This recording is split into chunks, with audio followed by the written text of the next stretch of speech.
കഴിഞ്ഞ ദിവസം ഞാനൊരു വീഡിയോ ഇട്ടായിരുന്നു. അത് വിധവകളെ കുറിച്ചായിരുന്നു. അത് ആ വീഡിയോ കണ്ടിട്ട് എൻ്റെ ഒരു ഫ്രണ്ട് എന്നെ വിളിച്ചിട്ടുണ്ടായിരുന്നു. അവൾ കുറച്ച് വിഷമങ്ങൾ എന്നോട് പറഞ്ഞു. അവൾ പറഞ്ഞത്, എടി നിൻ്റെ ആ വീഡിയോ കണ്ടപ്പോൾ എനിക്ക് ഒരുപാട് സന്തോഷമായി. കാരണം അത് നീ മനസ്സിലാക്കിയല്ലോ മറ്റുള്ളവരെ കുറിച്ച് എന്ന്. ആ സത്യം പറഞ്ഞാൽ അവൾക്ക് എന്താ ഉണ്ടായ വിഷമം എന്നറിയാവോ?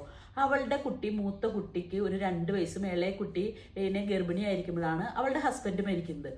ആ ടൈമിന് അവളുടെ വീട്ടിലേക്ക് പോവാണ്. അവിടെ ചെന്ന് കിടന്ന്, അറിയാമല്ലോ നമ്മളൊരു 2 കുട്ടികളെയും കൊണ്ടൊക്കെ ഒരു സ്വന്തം വീട്ടിലേക്ക് ചെല്ലുമ്പോൾ സ്വാഭാവികമായിട്ട് കുറേ പ്രശ്നങ്ങളൊക്കെ ഉണ്ടാകും. അതൊക്കെ മറികടന്ന് അവൾ ആ സമയത്താണ് അവളുടെ ആങ്ങളയുടെ കല്യാണം.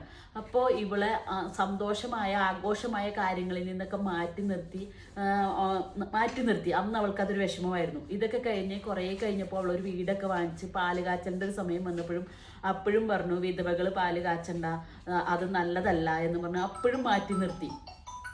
അതുപോലെ തന്നെ കുറേ കൂടി കഴിഞ്ഞപ്പോൾ അവളുടെ മകൻ്റെ കല്യാണം വന്നപ്പോൾ മകളെ കയറ്റേണ്ട ഒരു സമയം വന്നപ്പോൾ നിലവിളക്ക് കൊടുക്കാൻ നേരത്ത് അവളുടെ ഭർത്താവിൻ്റെ ചേട്ടൻ്റെ ചേടത്തിയമ്മേനെ നിർത്തി വിളക്ക് കൊടുത്തു എന്ന് പറയണേ. അപ്പോൾ അവൾ ചോദിക്കുന്നത്, ഞാൻ ഈ ഭർത്താവില്ലാണ്ട് ഇത്രയും കഷ്ടപ്പെട്ട് ഞാൻ വളർത്തി എൻ്റെ മക്കളെ വലുതായപ്പോൾ ഒരു ആഘോഷത്തിന് പോലും എനിക്ക് നിൽക്കാൻ പറ്റാത്തത് ഞാൻ എന്ത് തെറ്റാണ് ചെയ്തത്?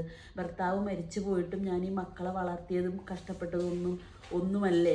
അപ്പോൾ ഈ സമൂഹം മാറണ്ടേ എന്നാണ് അവൾ ചോദിക്കുന്നത്. അവൾ പറയുന്നത്, എനിക്ക് ഭയങ്കര വിഷമമാണ്, ഞാൻ എന്ത് തെറ്റാണ് ചെയ്തതെന്നാണ് കുട്ടി ചോദിക്കുന്നത്. എനിക്ക് പറയാനുള്ളത് ഈ കുട്ടികളോടാണ്.